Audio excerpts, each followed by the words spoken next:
Kita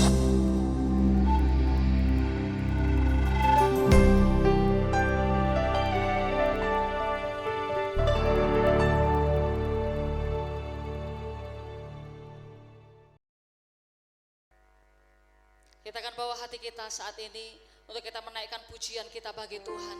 Kita percaya Dia ada di tengah-tengah setiap kehidupan saudara dan saya.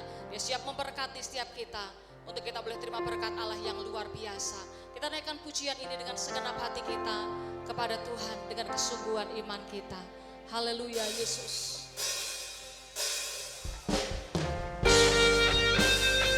Haleluya Yesus.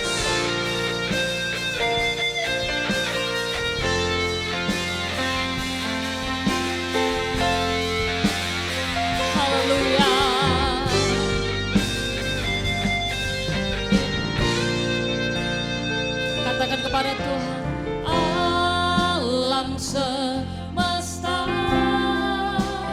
melukiskan kebesaran Tuhan, bumi dan surga menyanyikan kemuliaan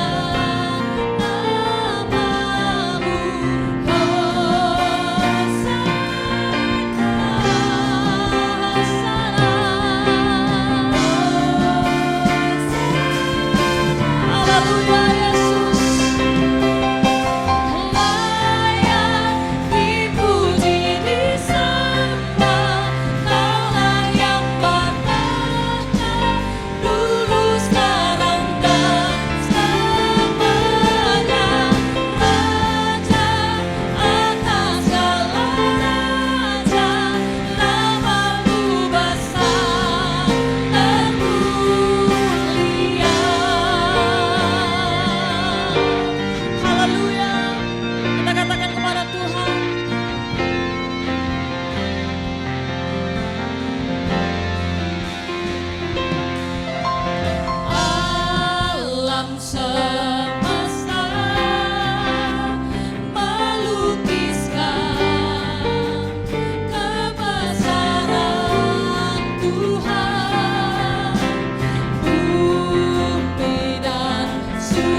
Engkau Allah yang layak untuk kami tinggikan. Haleluya.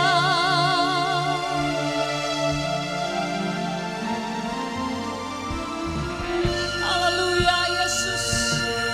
Engkau Allah yang besar. Engkau Allah yang layak terima hormat. Haleluya.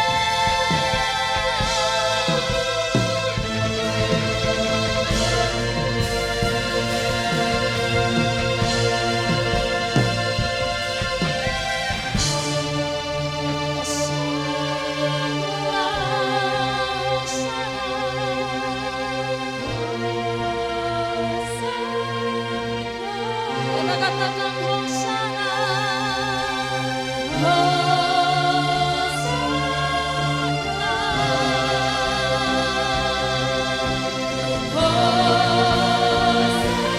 mari bersama-sama kita katakan, Engkau layak dipuji, disembah, Engkau layak dulu sekarang dan atas segala raja,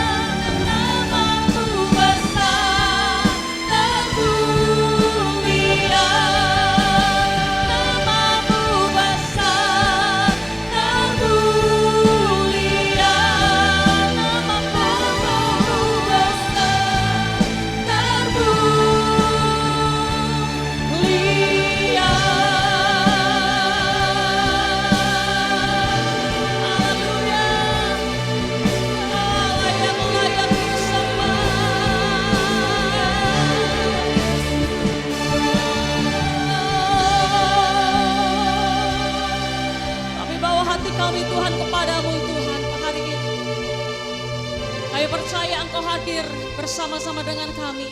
Engkau siap memberkati kami dengan sukacita.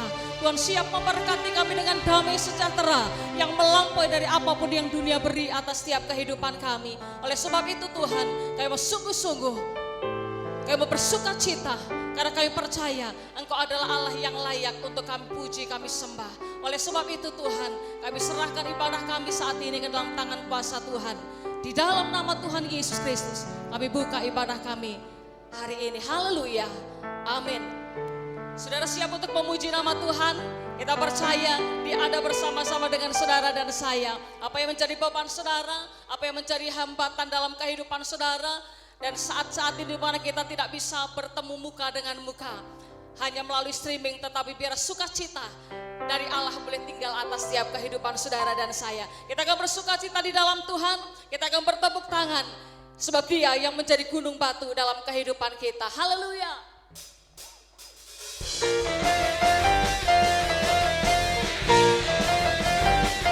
Kita bertepuk tangan semua bagi nama Tuhan.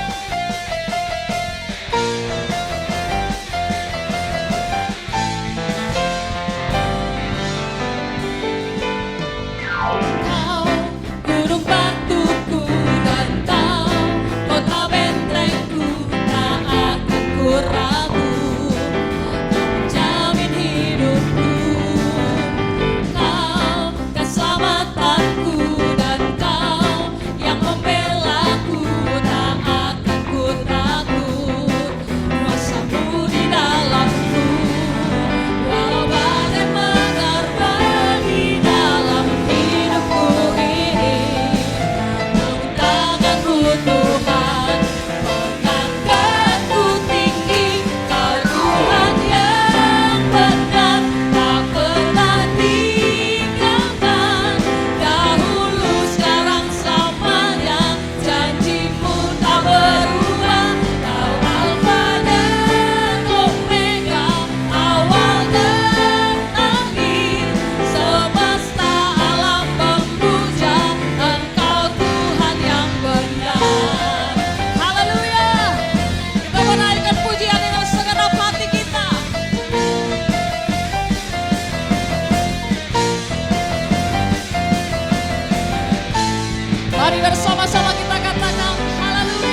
saudaraku, kita percaya ketika kita menyembah Dia, maka Allah memberikan sukacita yang luar biasa dalam setiap kehidupan saudara dan saya.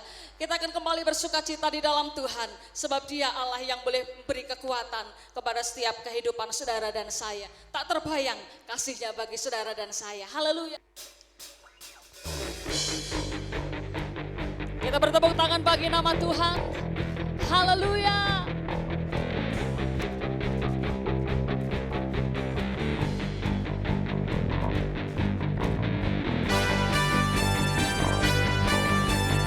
Engkaulah yang layak kami puji Tuhan. Engkaulah yang ajaib bagi setiap kami. Haleluya. Kita katakan bersama. Tak terbayang kebesaran-Mu dan tak terbanding kekuatan-Mu Tuhan. Kau megah bagiku segenap jiwa dan pengharapanlah ku serahkan untuk rencana-Mu Tuhan. Kau Raja atasku. Mari bersama katakan, hanya Kau yang layak ditinggikan. Ajaib Kau Tuhan, ajaib Kau Tuhan, agung dan perkasa. Kau sumber kemenanganku, layak berkuasa, pemerintah selamanya. Yesus Kaulah Raja mulia. Haleluya. Kita katakan kepada Tuhan, tak terbayang kasih-Mu, terbayang kebesaran-Mu dan tak terbanding kekuatan-Mu Tuhan. Kau megah bagiku segenap jiwa dan pengharapan telah ku serahkan untuk rencana-Mu Tuhan. Engkau Raja atasku. Mari katakan, hanya Kau yang layak ditinggikan. Haleluya. Ajaib Kau Tuhan, agung dan perkasa. Kau sumber kemenanganku, layak berkuasa, pemerintah selamanya. Yesus Kaulah Raja mulia. Haleluya. Kita katakan bersama, tak terbayang kebesaran-Mu, tak terbayang kebesaran-Mu dan tak terbanding kekuatan-Mu Tuhan. Kau megah bagiku segenap jiwa dan pengharapanlah ku serahkan untuk rencana-Mu Tuhan. Kau Raja atasku, hanya Kau Tuhan. Kau yang layak ditinggikan. Ajaib Kau Tuhan, haleluya. Ajaib Kau Tuhan, agung dan perkasa. Kau sumber kemenanganku, layak berkuasa, pemerintah selamanya. Yesus Kaulah Raja mulia. Amin. Yesus, Engkau Allah yang layak disembah, Engkau Raja yang mulia. Haleluya.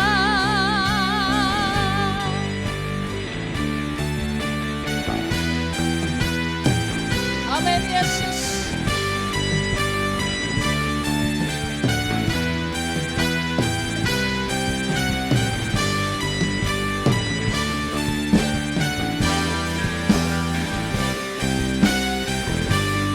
bersama-sama kita katakan kepada Tuhan, ajaib Engkau Tuhan, ajaib Kau Tuhan, agung dan perkasa, ya sumber kemenanganku, sumber kemenanganku, layak berkuasa, memerintah selamanya. Yesus, Yesus Kau haleluya, ajaib Kau Tuhan, agung dan perkasa, Kau sumber kemenanganku, layak berkuasa, memerintah selamanya. Yesus, Yesus Kau Raja mulia, Engkau Raja mulia, Raja mulia,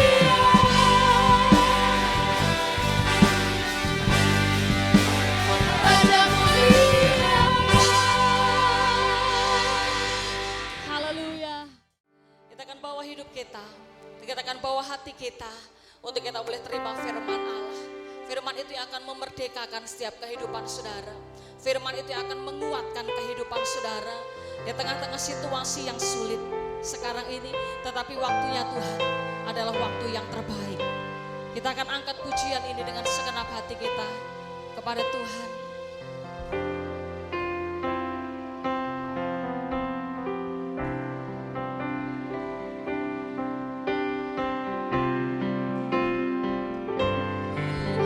Kau izinkan sesuatu terjadi, ku percaya semua untuk kebaikanku. Bila nanti telah tiba waktumu, ku percaya kuasa-Mu memulihkan hidupku. Waktu Tuhan pasti yang terbaik, walau kadang tak mudah dimengerti. Lewati cobaan, ku tetap percaya waktu Tuhan pasti yang terbaik. Katakan dengan segenap hati kita, bila Kau izinkan sesuatu terjadi, bila Kau izinkan sesuatu terjadi, ku percaya Tuhan, ku percaya semua untuk kebaikanku. Bila nanti telah tiba waktumu, ku percaya kuasa-Mu memulihkan hidupku. Waktu Tuhan pasti yang terbaik, walau kadang tak mudah dimengerti. Lewati cobaan, tetap percaya, ku tetap percaya waktu Tuhan pasti yang terbaik. Tuhan pasti yang terbaik. Ini biarlah menjadi iman percaya saudara dan saya. Mungkin kita tidak mengerti apa yang menjadi rencana Tuhan. Lewati cobaan, lewati cobaan, ku tetap percaya waktu Tuhan pasti yang terbaik. Waktu Tuhan pasti yang terbaik, walau kadang tak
Puji Tuhan, saudara yang dikasihi oleh Tuhan.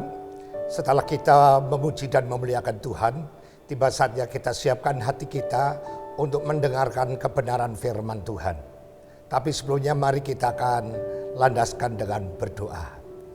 Bapa kami yang bertahta di dalam sorga, demi nama Tuhan kami Yesus Kristus Juru Selamat kami yang hidup, pada saat ini kami datang merendahkan diri, menghampiri hadirat Tuhan, seraya menaikkan puji syukur dan terima kasih buat kemurahan Tuhan yang memungkinkan kami ada sebagaimana kami ada. Setelah kami memuji nama-Mu, kami percaya Kau hadir, Kau bertahta, Kau bersemayam di atas pujian kami umat-Mu. Tiba saja dari tahta-Mu, Engkau akan berfirman kepada kami Bapa. Kiranya Kau urapi hamba-Mu dengan pengurapan yang khusus dari tempat yang maha tinggi. Lengkapi hamba-Mu dengan hikmat, marifat, roh pewahyuan dari Tuhan. Bukakanlah dan sikapkanlah rahasia kebenaran firman-Mu, sehingga kami boleh mengerti apa yang menjadi kehendak rencana Tuhan untuk kami jalani dalam hidup ini di akhir zaman ini Bapa. Kiranya setiap kami yang mendengar juga karuniakan iman, supaya Kau berikan tanah hati yang lembut, sehingga setiap benih firman yang ditaburkan boleh masuk, tertanam, bertumbuh, berakar, bahkan berbuah-buah. Berfirmanlah ya Tuhan kepada kami, sebab kami sudah siap untuk mendengarkannya. Dalam nama Tuhan Yesus kami sambut sabda-Mu. Haleluya. Amin. Puji Tuhan, saudara yang dikasihi oleh Tuhan. Tiba saatnya kita akan mendengarkan kebenaran firman Allah, di mana firman Allah pada saat ini saya beri tema mengalami kedahsyatan Tuhan. Saya percaya kalau setiap saudara ditanya apakah saudara mau mengalami kedahsyatan Tuhan, saya percaya semua akan berkata ya saya mau. Tapi yang menjadi pertanyaannya, bagaimana caranya kita bisa mengalami kedahsyatan Tuhan? Apalagi di tengah situasi yang sangat tidak menentu ini, kita tidak bisa hidup dengan rutinitas tanpa ada sesuatu terobosan yang Tuhan kerjakan dalam hidup kita. Allah kita itu Allah yang dahsyat, dan kedahsyatannya itu juga akan diimpartasikan kepada kita, sehingga kita sebagai umat Tuhan pun mengalami yang namanya kedahsyatan Tuhan. Nah saudara, untuk kita bisa mengalami, kita akan belajar dari satu tokoh Alkitab yang namanya Yakub, saudara. Di mana ada hal penting yang bisa kita pelajari dari Yakub, sehingga dia mengalami yang namanya kedahsyatan Tuhan. Firman Tuhan akan saya ambil dari Kejadian pasal 35 ayat 1 sampai ayat 5, saudara. Sekali lagi, Kejadian pasal 35 ayat 1 sampai ayat 5. Demikian bunyi firman Tuhan.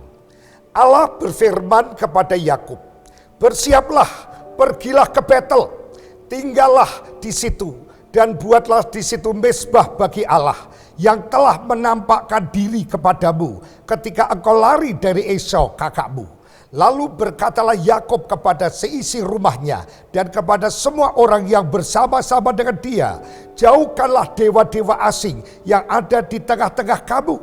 Tahirkanlah dirimu dan tukarlah pakaianmu. Marilah kita bersiap dan pergi ke Betel.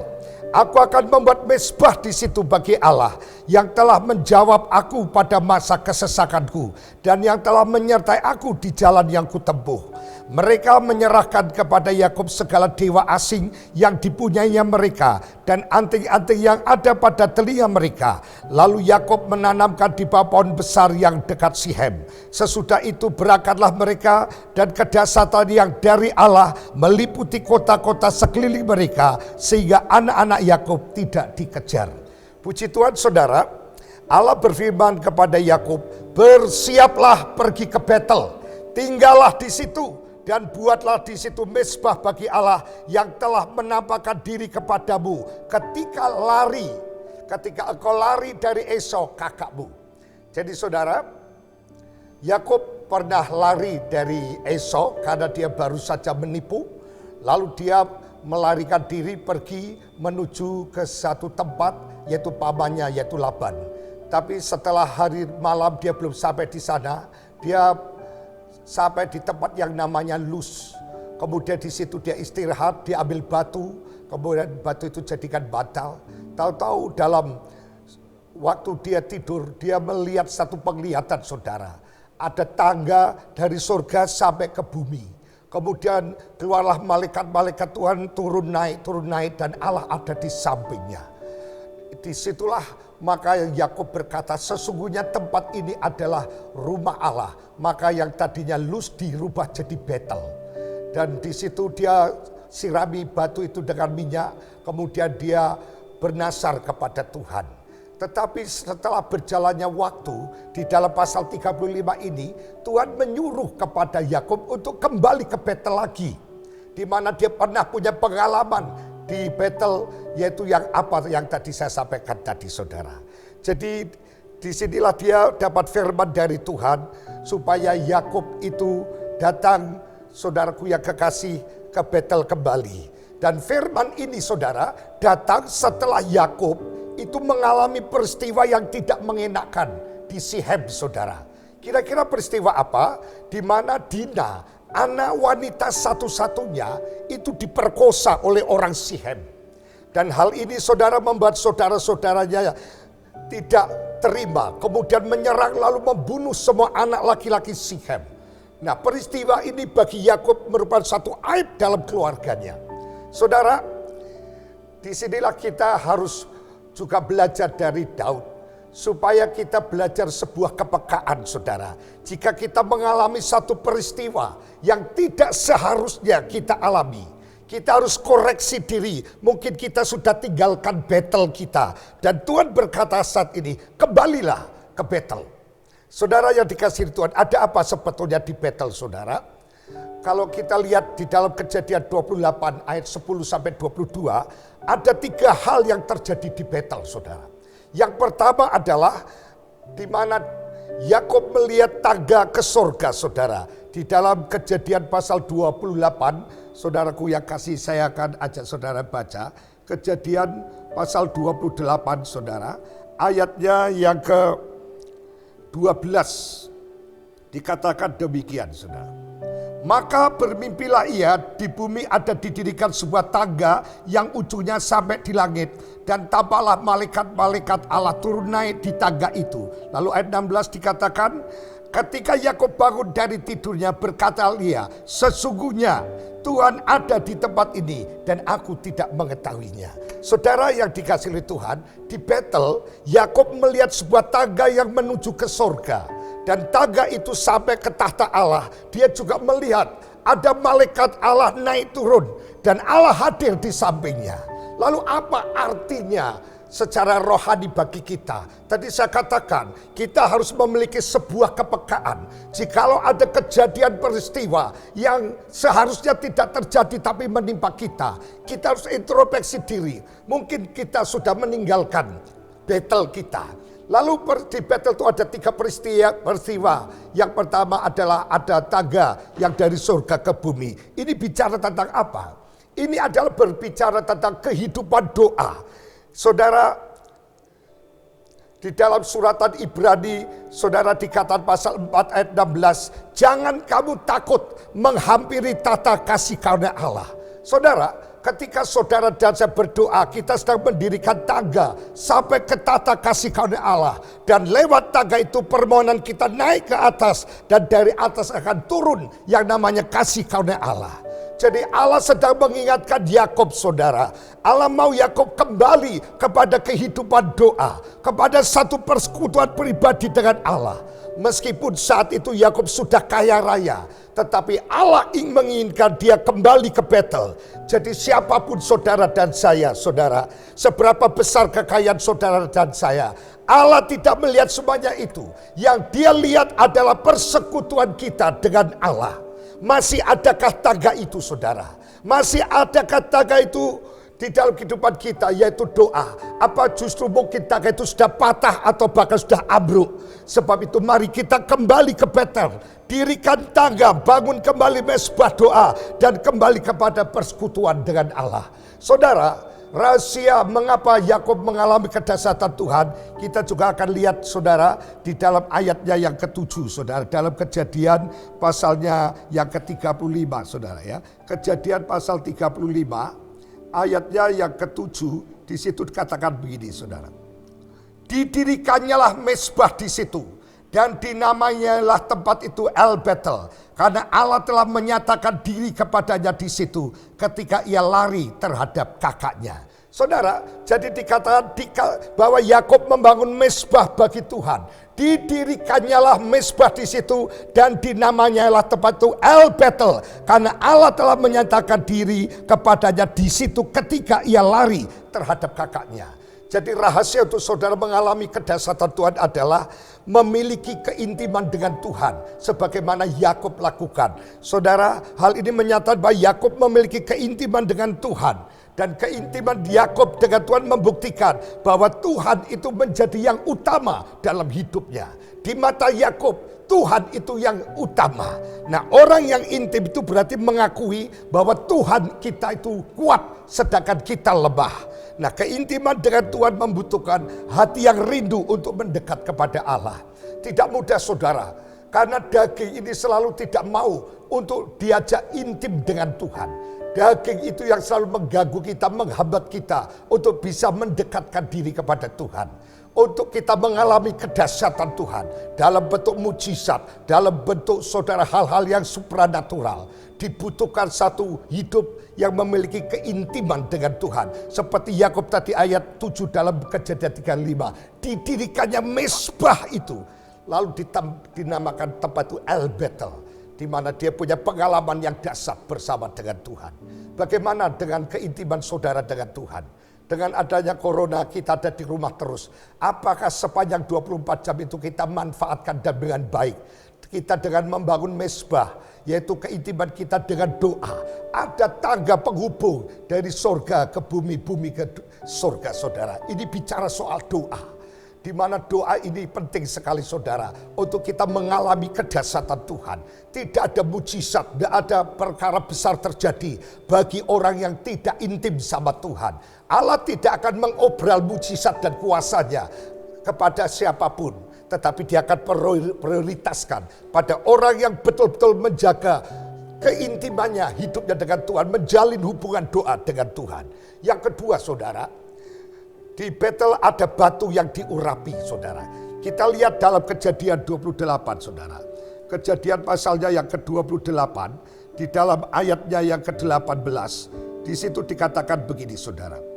Keesokan harinya pagi-pagi Yakub mengambil batu yang dipakainya sebagai alas kepala dan mendirikan itu menjadi tugu dan menuang minyak ke atasnya. Ia menamai tempat itu Betel, dahulu nama kota itu Luz. Saudara yang dikasih Tuhan, di Betel Yakub mengurapi batu yang dipakainya sebagai alas tidur dengan minyak.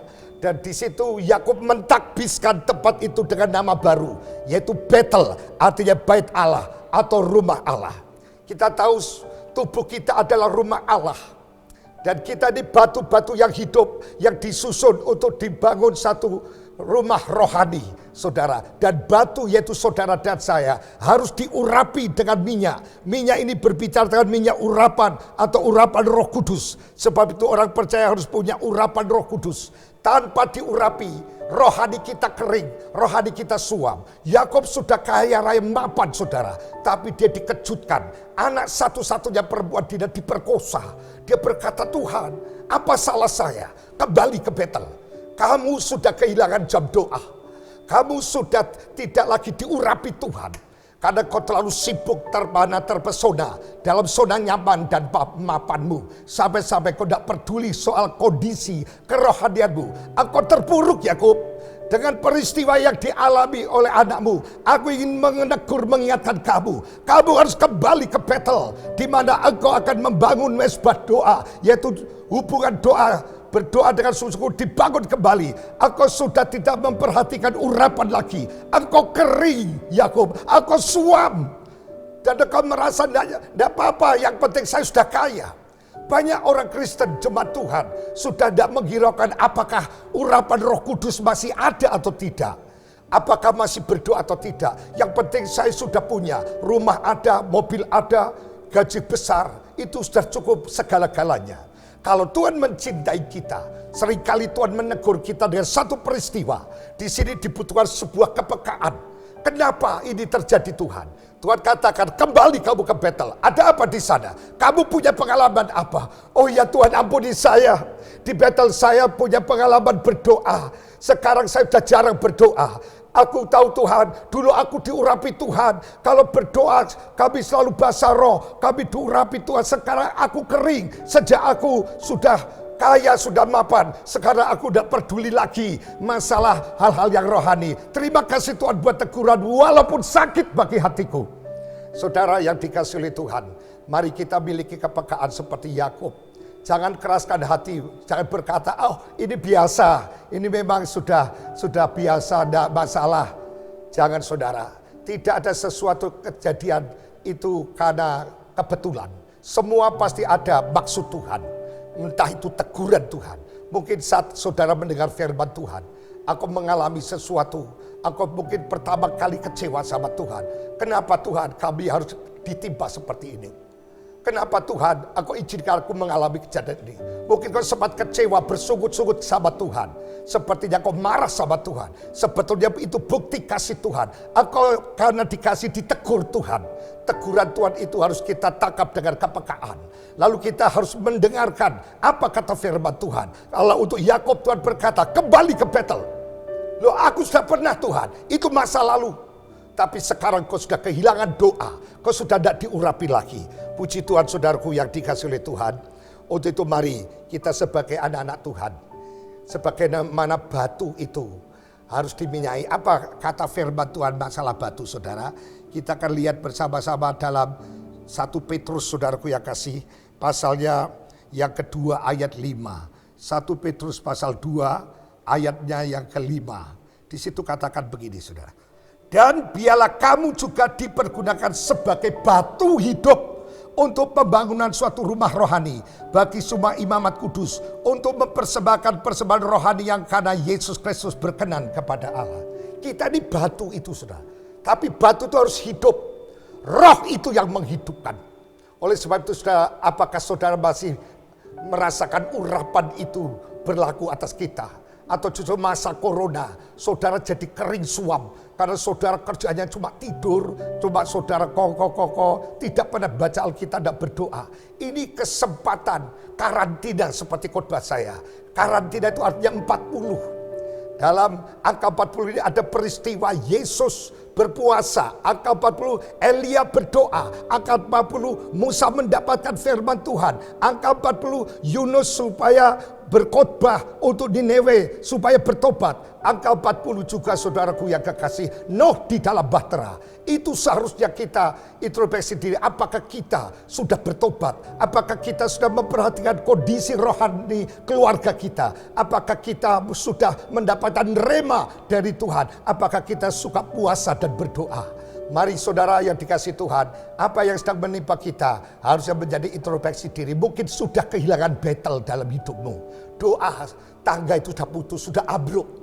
Dan minyak urapan, kuasa Roh Kudus sudah meninggalkan kita. Saudara, kalau kita lihat di dalam 1 Samuel 16 saudara. Dalam 1 Samuel pasal 16. Di situ ada firman Tuhan yang indah saudara. 1 Samuel pasal 16. Ayatnya yang ke-13 saudara. Dikatakan begini. Samuel mengambil tabung tanduk yang berisi minyak itu dan mengurapi Daud di tengah-tengah saudara-saudaranya. Sejak hari itu dan seterusnya berkuasalah roh Tuhan atas Daud. Sejak hari itu dan seterusnya berkuasalah roh Tuhan atas Daud. Yakub sudah kehilangan urapan karena dia sudah mabuk dengan kesuksesan, dengan berkat. Hanya Tuhan tegur di mana anak satu-satunya wanita diperkosa. Lalu Daud disuruh, Yakub disuruh kepada oleh Tuhan ke Betel. Kamu sudah kehilangan doa dan urapan Tuhan. Puji Tuhan, saudaraku yang kasih. Dalam pasal 18 saudara, dalam 1 Samuel saudara. Pasalnya yang ke-18. Ayatnya saudaraku 12. Dikatakan begini saudara. Saul menjadi takut kepada Daud karena Tuhan menyertai Daud, sedang daripada Saul ia telah undur. Ayat 14, Daud berhasil di segala perjalanannya sebab Tuhan menyertai dia. Saudara, sejak minyak itu roh Tuhan berkuasa dan seterusnya, Saul yang menjadi musuh itu takut. Musuh kita bukan manusia, tapi iblis. Dia akan gentar dengan orang yang diurapi Tuhan. Dan orang yang diurapi Tuhan dikatakan berhasil dalam segala perjalanannya. Saudara, corona boleh ada, tetapi kita tetap berhasil. Saya mendengar saudara, kesaksian anak Tuhan justru waktu masa corona ini, dia dapat pekerjaan saudara. Bahkan dia diterima, ada 2 orang jemaat yang bercerita di saat sulit, walah diberkati Tuhan. Jadi jangan sampai corona itu ya ini semua dialami oleh seluruh dunia, maka saya juga harus sama. Saudara harus berbeda. Kita punya Tuhan yang bisa memelihara, yang membuat berbeda. Kita akan tetap ditolong Tuhan saudara, kalau kita tetap jaga urapan kita. Kita lihat coba dalam Mazmur saudara, pasal 20. Mazmur pasal 20. Ayatnya yang ke-7 saudara. Dikatakan demikian. Ayatnya yang ke-7. Sekarang aku tahu bahwa Tuhan memberi kemenangan kepada orang yang diurapinya dan menjawabnya dari surga yang kudus dengan kemenangan yang gilang-gemilang oleh tangan Tuhan. Kalau saudara ada urapan, cirinya apa saudara? Saudara harus terus menang dalam pergumulan, menang dengan gilang gemilang. Bahkan doa kita didengar dari surga. Orang yang diurapi doanya manjur saudara, doanya mujarab. Doanya langsung dikabulkan Tuhan. Saudara, 1 minggu yang lalu saya diundang di mana ada seorang anak Tuhan yang sakit dalam keadaan kritis. Saudara, dan saya berkata kepada keluarganya, boleh kami berdoa atau saya serahkan? Semuanya berkata, boleh. Lalu saya nyanyi kuserahkan. Saya katakan, pulang ke surga, tempatmu di surga sudah jadi. Beristirahatlah dalam ketenangan. Dalam nama Yesus. Amin. Saya keluar dari kamar, meninggal saudara. Langsung dijawab dari surga saudara. Saudara, apapun baik dalam masalah sakit, dalam masalah apapun. Orang yang diurapi doanya itu manjur. Seperti dalam Yakobus 5:16. Doa orang benar kalau disetel dengan sungguh-sungguh besar khasiatnya. Mungkin kau sudah frustasi. Doa sampai bibinya meniran orang bilang. Tapi tidak ada jawaban, keadaan tambah parah. Coba introspeksi diri, jangan-jangan kau tidak ada urapan Tuhan. Untuk mendapatkan urapan dalam Ibrani 1 ayat 9. Yesus diurapi lebih daripada saudara-saudara yang lain. Karena dia mencintai kebenaran dan membenci ketidakadilan. Mari saudara mencintai kebenaran. Apa yang benar, apa yang berkenan dia cintai. Dan dia benci yang namanya dosa. Kalau kita masih suka bermain-main dengan dosa, urapan tidak akan tinggal dalam kehidupan kita. Yang ketiga saudara, ada apa di dalam Betel saudara, sehingga Tuhan suruh kembali kamu ke Betel. Di situ ada janji saudara, ada nasar daripada Yakub. Dikatakan di Betel Yakub bernasar dalam Kejadian 28 ayat 20 sampai 22. Jika Allah akan menyertai dan akan melindungi aku di jalan yang kutempuh ini, segala sesuatu yang kau berikan kepadaku akan selalu kupersembahkan 1/10 kepadamu. Saudara, di mana Tuhan ingin ingatkan kepada Yakub hal yang tersebut, yaitu tentang persepuluhan saudara. Ada 3 hal yang penting yang harus kita ketahui tentang persepuluhan saudara. Kenapa? Perpuluhan itu adalah milik Tuhan.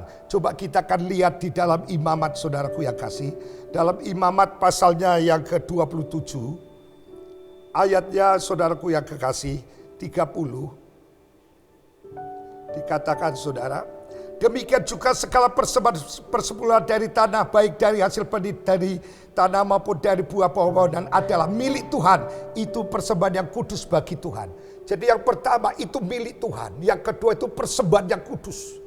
Jadi tak kala saudara mengembalikan miliknya Tuhan, itu saudara mengembalikan miliknya Tuhan, dan itu persembahan yang kudus. Bahkan di dalam Maliaki 3 ayat yang ke-10 sampai 11 itu adalah kunci berkat. Tuhan tidak pernah mengajari umatnya untuk menguji, Tapi dalam Malikian 3 ayat 10, ujilah aku. Kalau aku tidak membuka tingkap langit berkat, akan kucurahkan berkat itu sampai berkelimpahan. Saudara, rupa-rupanya Yakub ini seperti orang Kristen sekarang ini. Dulu dia seorang yang sangat takut Tuhan. Semua yang miliknya Tuhan tidak pernah dia ambil. Dia punya rasa takut kepada Tuhan, saudara. Di mana dia adalah jujur di dalam Tuhan, masalah milik Tuhan. Tapi rupa-rupanya karena berkat tambah banyak, dia tidak berani memberikan semuanya kepada Tuhan. Mungkin dia hanya sekedar supaya dilihat oleh gembala, oh dia kasih persembahan. Padahal itu bukan miliknya Tuhan sepenuhnya. Saudara, mari jangan sampai saudaraku yang kasih teguran Tuhan seperti Yakub kepada teguran Tuhan pada Yakub, ditegur supaya dia kembali ke Betel. Karena di Betel Yakub mendapatkan pengalaman doa. Di Yakub dia diurapi Roh Kudus. Di Yakub dia bernasar. Bahkan dia berjanji akan semua berkat yang dia terima dari Tuhan akan dipersepuluhkan. Karena itu miliknya Tuhan. Dan itu persembahan yang kudus. Dan milik Tuhan itu adalah kunci berkat. Saudara, mari kita introspeksi diri. Kenapa masalahmu tidak selesai-selesai? Masalahmu bukan tambah surut tapi tambah parah. Mungkin saudara sudah kehilangan hidup doamu. Mungkin engkau sudah kehilangan urapan karena kau berkompromi dengan dosa. Atau mungkin saudara sudah mencuri miliknya Tuhan. Itu yang pertama, saudara. Yakub senantiasa memiliki intiman dengan Tuhan. Sehingga dia mengalami kedahsyatan Tuhan. Di mana dia, saudara, sering membuat mezbah. Bangun keintiman dengan Tuhan. Sebagaimana dia pengalaman di Betel. Yang kedua, kenapa Yakub itu mengalami kedahsyatan Tuhan, saudara? Karena Yakub senantiasa berjalan bersama dengan Allah. Dia mengandalkan Allah, saudara. Dalam Kejadian 28 ayat 20-21, ketika Yakub keluar dari rumah ayahnya, nampak sekali bahwa Yakub begitu mengandalkan Tuhan. Dia menyadari betul, saudara, bahwa yang memberikan keberhasilan dalam langkahnya serta yang sanggup memeliharanya itu Allah semata-mata, saudara. Ketika dia diperlakukan secara tidak layak, saudara, oleh Laban, di mana Yakub itu pada waktu kerja di Laban, dia tertarik atau jatuh cinta dengan putrinya yang namanya Rahel, saudara. Lalu dia jatuh cinta dan dia bilang, saya ingin menikah dengan Rahel. Lalu disetujui, saudara. Tapi begitu pernikahan dimulai, saat Yakub mau membuka sadarnya, saudara, dia kaget. Ternyata yang dinikahi itu bukan Rahel, tapi kakaknya Lea. Sementara Lea mau bicara, dia punya cacat di matanya, dia juling. Lalu dia marah-marah datang kepada Laban, kenapa engkau lakukan itu padaku? Di dalam kebudayaanku tidak boleh adik melangkah kakaknya. Kalau kamu tetap masih mau untuk mendapatkan Rahel, kamu harus kerja lagi padaku 7 tahun. Saudara, dia diperlakukan tidak adil. Tetapi dia tidak marah, dia tidak dendam, saudara. Dia percaya bahwa Tuhan yang punya kedaulatan atas nasib hidupnya. Dia tidak perlu punya dendam pada Laban pamannya. Dia bekerja dengan baik selama 7 tahun. Sampai akhirnya dia dapatkan Rahel, saudara. Saudara, penyerahan diri Yakub kepada Allah juga nampak. Yang pertama, waktu dia keluar dari yaitu ayahnya, dia selalu melibatkan Tuhan, saudara. Tuhan, saya percaya kalau kau menyertai, engkau akan memberkati saya. Yang kedua, penyerahannya sama Tuhan, dia kelihatan tak kalah dibohongi oleh Laban. Dia bukan mendapatkan Rahel, tapi dapat Lea. Tapi Yakub ngalah, dia tidak dendam. Dia tetap melakukan jalan dengan sukacita. Yang ketiga, saudara, penyerahan pada Allah, kita lihat tak kalah dia mau pulang, saudara. Di mana kepada keluarganya dia mendengar kakaknya yang pernah dibohongi, dia masih punya dendam, punya akar kepahitan. Bahkan dia mengerahkan kurang lebih 400 pasukan untuk membunuh Yakub. Yakub secara manusia takut dan gentar, saudara. Dia harus bagaimana? Tapi dia punya keyakinan tentang penyertaan Tuhan akan menolong dia. Hanya dia ambil keputusan apa, saudara? Dia datang ke sebuah sungai, namanya Sungai Yabok. Dia berdoa semalam suntuk, dia bergumul. Dia menangis, menjerit, berteriak. Ini satu bukti bahwa dia betul-betul percaya dirinya lemah, Tuhan yang kuat. Kalau tidak Tuhan tolong saya pasti mati. Dia berteriak-teriak sampai, saudara, semalaman suntuk. Akhirnya dia diberkati Tuhan. Lalu dia datang menghadap pada Esau. Tadinya Esau sudah emosi, saudara. Dia sudah siap ingin bunuh dia. Tapi waktu melihat Yakub yang sudah mengalami berkat Tuhan lewat pergumulannya, satu bukti pengandalannya, itu dirubah oleh Tuhan. Emosi berubah jadi kangen dan mengasihi. Lalu akhirnya bukan dibunuh, tapi justru Yakub dipeluk, dicium. Hari itu terjadi satu, saudaraku, perdamaian yang luar biasa. Disitulah kita lihat bagaimana Yakub percaya akan penyertaan Tuhan, di mana dengan doa aku tak yakin masalahku akan selesai. Mungkin pada saat ini saudara mengalami seperti Yakub, saudara ada rasa ketakutan, tapi kau akan mengalami kedahsyatan Tuhan tak kala kau punya iman bahwa Yesus itu luar biasa dan dasar, dan kedahsyatannya itu diberikan tak kala engkau mengandalkan Tuhan, tak kala saudara percaya betul kepada kuasa Tuhan. Dia mau libatkan Tuhan bersama-sama dengan Allah, karena dalam Yohanes 15 ayat 5, tanpa aku atau di luar aku kamu tidak bisa berbuat apa-apa. Bahkan Zakaria berkata, bukan oleh kuat dan bukan oleh gagah, tapi oleh Roh Tuhan semuanya akan jadi. Filipi berkata, dengan Tuhan aku cakap menanggung segala perkara. Beserta Tuhan aku akan melakukan perkara besar-besar dan menginjak-injak musuh. Kalau Tuhan beserta saya, siapa yang dapat melawan saya? Ini yang harus kita miliki. Kalau kau ingin melihat kedahsyatan Tuhan berlaku atas kita, mari kita senantiasa berjalan bersama dengan Allah dengan cara mengandalkan Tuhan, saudara. Puji Tuhan, saudaraku yang kasih. Lalu yang ketiga, rahasia Yakub mengalami kedahsyatan Allah adalah Yakub adalah orang yang taat kepada Tuhan. Ketika Tuhan menyuruh Yakub kembali ke Betel dan membuat mezbah, Yakub mentaati, saudara. Dia mungkin bisa kata, ngapain saya ke Betel lagi? Saya sudah pernah. Saya cukup di sini. Tapi Yakub mau taat, saudara. Disuruh Tuhan kembali ke Betel buat mezbah, dia lakukan, saudara. Ada banyak pengalaman orang yang taat mengalami kedahsyatan Tuhan. Seperti Nuh. Nuh, kamu harus buat bahtera. Tingginya, lebarnya aku yang menentukan. Bahannya aku menentukan. Nuh taat. Dia membuat, saudara, bahtera itu kurang lebih 120 tahun. Dan peralatannya sangat minim. Sehingga untuk saudara menebang satu pohon mungkin butuh 1 bulan. Tetapi karena ketaatannya Nuh buat bahtera, akhirnya jadi. Sehingga seluruh dunia mati semua karena air bah. Tapi Nuh yang taat dengan keluarganya selamat. Saudara, ketaatan itu penting sekali dan itu kunci saudara akan mengalami berkat Tuhan atau tidak. Waktu pelayan-pelayan di negeri Kana dikasih tahu oleh Maria, apa saja yang kata Yesus, jangan kamu bantah, lakukan saja. Maka Yesus menyuruh 6 tempayan diisi dengan air penuh-penuh. Lalu suruh nyedok dan berikan kepada pemimpin pesta. Saat itu sedang mengalami kehabisan air anggur. Lalu waktu diminum, orang itu kaget. Biasanya orang itu menyediakan anggur. Yang pertama yang paling baik, tapi yang terakhir tidak baik. Kenapa sampai hari ini engkau masih memiliki anggur yang begitu baik? Saudara, kalau kita taat, sesuatu yang tidak mungkin jadi mungkin. Air biasa berubah jadi anggur. Yang tadinya harusnya dipermalukan, sekarang dipermuliakan. Saudara, kita lihat juga Elia, saudara. Elia disuruh, saudara, ke sungai Kerit. Di saat tidak ada hujan 3,5 tahun. Dia di sana mungkin berpikir, ngapain Tuhan di sungai Kerit, tidak ada kerjaan. Saya cuma tengok-tengok kiri, lalu bagaimana saya makan? Memang ada air. Masa saya harus minum air terus, Tuhan? Apa saya tidak kebok nanti? Di luar dugaan, saudara. Pagi-pagi datang banyak burung gagak, bawa roti dan daging. Tentu dagingnya sudah matang, saudara. Kita tidak perlu tanya dari mana rotinya dan siapa yang masak. Yang penting kalau Tuhan sudah suruhkan, sesuatu ajaib terjadi, saudara. Maka saudara, dia datang pagi sarapan. Saya percaya masih ada sisa untuk makan siang. Sorenya datang lagi. Itu terus datang. Elia tidak pernah kelaparan sekalipun tidak ada hujan 3,5 tahun. Air Kerit lama-lama menjadi asat. Waduh, mungkin ini akhir hidup saya ini.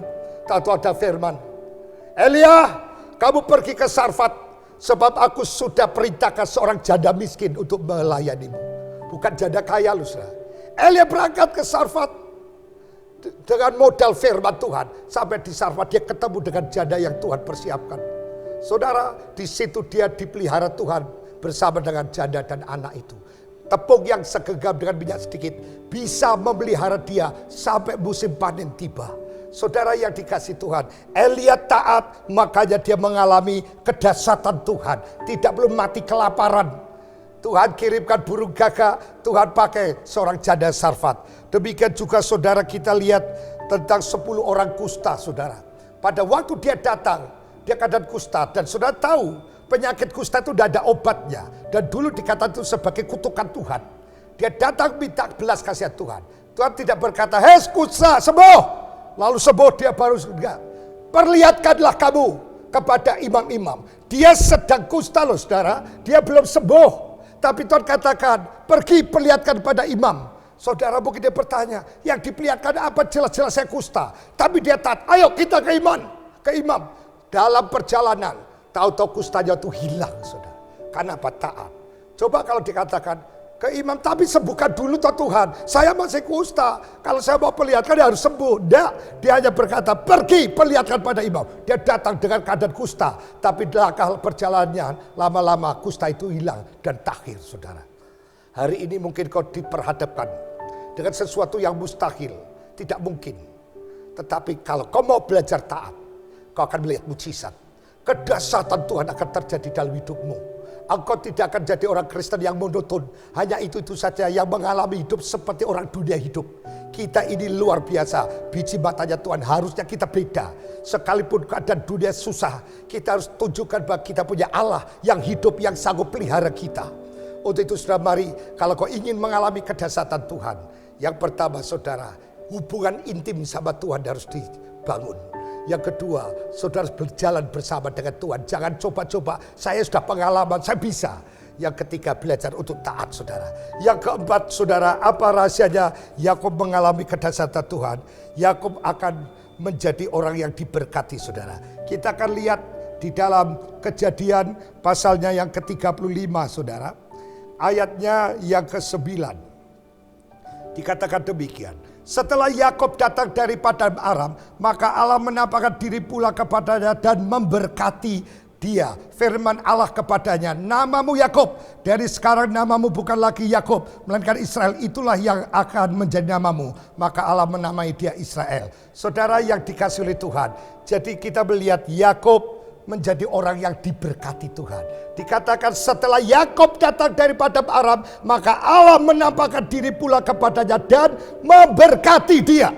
Saudara yang dikasihi oleh Tuhan, dari awal penciptaan Allah itu sudah menyediakan berkatnya untuk manusia. Makanya manusia diciptakan paling terakhir. Sebelumnya Tuhan ciptakan sebagai sarana kebutuhan daripada manusia, saudara. Alkitab mencatat bahwa Yakub diberkati luar biasa, sehingga dia mampu memberikan persembahan yang begitu besar untuk melunakkan kakaknya Esau. Saudara, waktu mau berdamai dengan Esau, Yakub tidak dengan tangan kosong. Dia membawa persembahan yang mahal, ratusan juta mungkin. Dia datang hanya dengan tongkat, tidak bawa apa-apa. Sekarang dia membawa pasukan banyak, perbekalan banyak. Dan dia persembahkan pada Esau. Mungkin orang dia kata untuk nyolu, untuk nyogok. Supaya Esau tidak marah. Dan betul saudara, ini apa? Ini berkat Tuhan kami berikan kepadamu. Saudara, Yakub menjadi orang yang diberkati Tuhan. Karena apa? Dia mengalami kedahsyatannya Tuhan. Dari datang hanya tongkat, sekarang dia diberkati Tuhan. Saya teringat pengalaman diri saya. Saya melangkah untuk merintis di Kekancan Mukti. Saya hanya bermodalkan kehidupan 1 bulan. Setelah 1 bulan habis, saya tidak tahu saya makan apa. Tidak ada jemaat saudara. Tetapi saya merasa, karena saya berserah kayak mengikuti panggilan Tuhan. Sejak tahun 87 sampai sekarang. Sudah kurang lebih berapa tahun saudara. Mungkin 33 tahun saya di bidang penggembalaan. Belum pernah 1 hari pun saya tidak makan. Saya diberkati Tuhan luar biasa. Tuhan percayakan pada saya 2 gereja yang semuanya luar biasa dari mujizat Tuhan. Saudara, ini mengalami kedahsyatan Tuhan. Kami sebagai hamba Tuhan Pantekosta bukan seorang hamba Tuhan yang tidak punya gaji bulanan dan jelas, tidak. Kami hanya bersandar kepada kemurahan Tuhan. Tetapi firman Tuhan menjamin bahwa seorang penginjil akan hidup dari Injil itu. Dan Injil yang saya beritakan menghidupi saya dan keluarga bersama-sama pekerjaan Tuhan. Oleh sebab itu saudara, setiap saudara harus mengalami kedahsyatan Tuhan. Sehingga membuat dunia percaya dan sadar bahwa Allahnya orang Kristen itu beda. Dia Allah yang luar biasa, yang hidup, yang bisa memelihara, yang menolong, mengadakan mujizat. Saudara, bukan materi sebagai ukurannya, tapi sesuatu yang tidak dimiliki oleh orang dunia, saudara miliki. Untuk itu mari pada saat sekarang ini saya mengajar kepada saudara, mari alami kedahsyatan Tuhan. Jangan mau jadi orang Kristen yang biasa-biasa saja. Sekalipun corona bukan berarti mujizat Tuhan berhenti. Mujizat Tuhan tetap ada. Mujizat tetap terjadi. Oleh sebab itu mari saudara, kita belajar seperti Yakub memiliki kepekaan. Sebuah kejadian itu merupakan teguran Tuhan. Lalu kita diingatkan kembali ke Betel. Di Betel itu Yakub mengalami perjumpaan dengan Tuhan lewat doa. Mungkin kita sudah meninggalkan hidup doa. Kita hanya berdoa, saudara, sesuatu yang kalau mau makan atau tidur saja. Kita kurang waktu menyediakan waktu untuk Tuhan. Kita sudah kehilangan urapan Tuhan. Padahal urapan itu yang membuat kita mengalami kemenangan. Doa kita dijawab dari sorga. Bahkan urapan itu yang membuat musuh kita takut. Dan kita berhasil dalam segala perjalanan kita. Coba kita introspeksi diri. Masihkah kau memiliki hidup doa yang rutin? Masihkah kau merasakan hadirat Tuhan, urapan Tuhan? Waktu berdoa terasa, saudara. Doa yang diurapi atau tidak itu terasa. Kalau hampa kering suam, itu berarti tidak ada urapan. Kalau ada urapan kita terasa doanya itu dahsyat, doanya berwibawa, berbobot. Ada satu aura sorga menyertai doa kita. Saudara, mungkin kita juga sudah lama mencuri miliknya Tuhan. Kita sudah tidak peduli tentang milik Tuhan. Makanya jangan kita heran kalau Tuhan tegur kita. Mungkin lewat anak kita, lewat pekerjaan kita, lewat kesehatan kita. Apa yang terjadi mungkin itu teguran Tuhan. Supaya kita kembali mengingat, jangan sampai kita kehilangan battle kita. Yang kedua, saudara, kita harus belajar seperti Yakub, di mana kita berjalan bersama-sama dengan Allah. Jangan merasa kuat dan mampu sendiri. Tanpa Tuhan kita akan gagal, saudara. Yang ketiga, kita harus taat apa kata firman. Sekalipun itu sulit, tetapi kalau itu perintah Tuhan, saya lakukan. Saudara, Simon semalam-malaman mencari ikan, 1 ekor pun dia tidak dapat, saudara. Pada waktu dia sedang membetulkan jala, tahu Yesus berkata, Simon, boleh saya pinjam perahumu? Saya mau khotbah supaya orang yang mendengar tidak berdesakan. Silakan. Pak, dia belum kenal siapa Yesus. Dari perahu itu Yesus khotbah. Ribuan orang mendengar. Setelah selesai orang disuruh pulang. Sekarang Yesus berkata secara pribadi dengan Simon. Simon, mari bawa perahu ke tengah untuk menangkap ikan. Simon bilang, guru, dia panggil guru karena dia mendengar bahwa Yesus baru saja mengajar orang. Semalaman itu saya sudah cari ikan. Kan kalau cari ikan malam tahu guru, ya saya sedikit kasih pelajaran sedikit, mungkin guru hanya tahu soal rohani. Kalau soal kelautan, saya orangnya, saya pengalaman. Kalau nelayan cari ikan, itu malam. Di situ ikan pada keluar. Di saat ikan pada keluar, 1 ekor pun tidak nyangkut. Saya sampai pagi pulang tidak bawa apa-apa. Tapi karena engkau yang nyuruh, supaya saya buktikan bahwa pendapatku benar. Saya akan tebarkan jala. Lihat guru, nanti kan tidak dapat apa-apa. Dia tebarkan. Dia tidak tahu bahwa Yesus berkuasa atas laut dan ikan. Saya yakin waktu itu Yesus berfirman yang tidak kedengaran. Hei ikan, masuk ke jala. Ikan tunduk, saudara. Karena dia ciptaannya. Semua ikan bisa masuk ke jala. Waktu ditarik, Simon kebingungan. Loh kok banyak sekali. Saudara, pada waktu diangkat, itu jalannya hampir sobek. Karena kebanyakan ikan. Lalu dia taruh di perahunya masih sisa. Dia panggil saudaranya yang juga kosong, gagal. Sini, saya bagi berkat. Dua-duanya nampung berkat 1 jala. Itu hampir tenggelam. Lalu saat itu Simon tersyukur. Tuhan, tinggalkanlah saya karena aku orang berdosa. Dosanya Simon apa?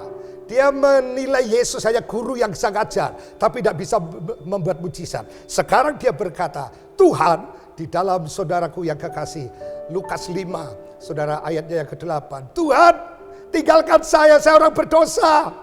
Yesus katakan, tidak usah takut, mulai hari ini aku akan jadikan engkau penjala manusia. Lalu dia tinggalkan semua, lalu ikut Yesus. Saudara, waktu dia melakukan sekalipun itu mustahil. Ini siang, pagi, hari tidak ada ikan. Tapi karena ini firman dia tebarkan. Lalu apa yang terjadi? Sejumlah besar ikan dia dapat. Hampir koyak. Udah dibagi dua pun tetap mau koyak. Saudara yang dikasih Tuhan, ketaatan itu kunci saudara melihat mujizat. Kalau kau ingin mengalami kedahsyatan Tuhan, kuncinya taat. Walaupun firman yang kau harus taat itu tidak masuk akal. Ketaatan yang paling sulit adalah mengampuni, saudara. Banyak orang bilang katakan, Tuhan kalau yang lain aku saya lakukan. Tapi kalau suruh mengampuni orang itu, aku belum bisa. Saudara, kalau kau mau taat pada firman Tuhan, begitu kau mengampuni, berkat Tuhan mulai terbuka. Mujizat mulai dinyatakan. Inilah yang menghambat kenapa tidak ada pertolongan Tuhan. Karena kau masih punya akar kepahitan. Engkau masih benci pada seseorang. Bahkan engkau belum bisa lepas. Engkau masih dendam akan perbuatan-perbuatan mereka. Selama engkau belum lost, mujizat itu tidak akan pernah terjadi. Saudara capek-capek pelayanan berdoa ke gereja. Tapi berkatmu sangat kuasa Tuhan tidak dinyatakan. Kalau kau ingin melihat kedahsyatan Allah, taat saudara. Taat. Dan kalau sudah kau lakukan itu seperti Yakub menjadi orang yang diberkati Tuhan. Maukah saudara diberkati? Amin. Saya percaya berkat itu tidak jauh dari kau sekarang ini. Tak kalah kau mau belajar dari Yakub. Tuhan Yesus memberkati saudara. Mari kita datang kepada Tuhan saudara. Kita akan berdoa. Tuhan Yesus, firman-Mu sudah hamba-Mu beritakan. Tanamkanlah dalam hati umat-Mu agar kami mengalami kedahsyatan Tuhan. Kami boleh belajar daripada Yakub. Kami memiliki kepekaan. Apa saja yang terjadi pada kami bukan suatu kebetulan. Itu teguran dan peringatan Tuhan. Supaya kami mengintrospeksi, mungkin kami kehilangan battle kami. Yaitu hidup doa, hidup urapan. Bahkan jujur dengan masalah milik Tuhan. Supaya kami tidak mengalami pukulan demi pukulan. Dan kami akan membangun keintiman dengan Tuhan. Kami mau libatkan Tuhan di dalam kehidupan kami. Doa itu merupakan satu cara kami berkomunikasi dengan Tuhan. Ampuni kalau selama ini kami banyak tidur, kami banyak membuang waktu sia-sia. Sekarang kami akan mulai bangun mesbah doa kembali, supaya kami menemukan battle lagi dalam hidup kami. Terima kasih Tuhan, kami mau berjalan bersama Tuhan. Sebagaimana Musa berkata, kalau Tuhan tidak menyuruh kami dan menyertai kami, jangan sekali-kali kau perintahkan aku untuk membawa umat-Mu pergi. Musa sekalipun sudah 40 tahun ada di Mesir, dia orang hebat, tapi dia sadar kehebatan itu tidak ada apa-apanya. Tak kala tidak ada keterlibatan Tuhan. Bersama dengan Tuhan kami cakap menanggung segala perkara. Kami ingin belajar taat Tuhan. Apapun kata firman, kami melakukan sekalipun itu sulit, tapi dengan pertolongan Roh Kudus kami mampu melakukannya. Dan puncaknya kami akan jadi orang yang diberkati sebagaimana Yakub. Berkati hadir saat ini dan mendengar firman-Mu, Engkau akan campur tangan dalam segala perkara yang seria sedang hadapi. Terima kasih Bapa, terima kasih Tuhan. Kalau sebentar kami akan memberikan korban persembahan, bahkan mungkin kami juga ingin mengembalikan milik Tuhan. Kiranya setiap rupiah akan dipersembahkan Tuhan kuduskan supaya diberkati, bahkan menjadi berkat. Engkau juga memberkati Bapa bagi hidup nikah kami, buah nikah kami, mata pencarian usaha pekerjaan kami, dan segala kesehatan kami. Kami berdoa secara khusus untuk para medis, para dokter dan perawat yang menjadi Tuhan garis depan untuk mengatasi, memerangi corona. Tuhan pick up dengan kuasa-Mu sehingga tidak ada yang sakit, tidak ada yang tertular, semuanya sehat dan tidak ada yang meninggal. Terima kasih Bapa, terima kasih Tuhan. Berkati pemerintah Jokowi supaya berikan hikmat, supaya ada jalan keluar sehingga Indonesia bisa mengalami pemulihan, di mana corona bisa berhenti sehingga tidak berkeliaran lagi bahkan mati, sehingga ekonomi Indonesia bangkit kembali, dipulihkan lagi, sehingga kami bisa beribadah dengan leluasa di rumah Tuhan, kami bisa berjumpa dengan anak-anak Tuhan, kami bisa melayani Tuhan lagi. Terima kasih Bapa, terima kasih Tuhan. Sekarang tiba saja saudara, terimalah berkat rahmat sejahtera dari Allah Bapa, kasih sayang dari Sang Putra, serta persekutuannya di dalam Roh Kudus, kiranya akan turun tinggal dan menyertai kita hari ini, besok, sampai selamanya. Dalam nama Tuhan Yesus kami sudah terima ini berkat dengan penuh rasa syukur. Haleluya. Amin.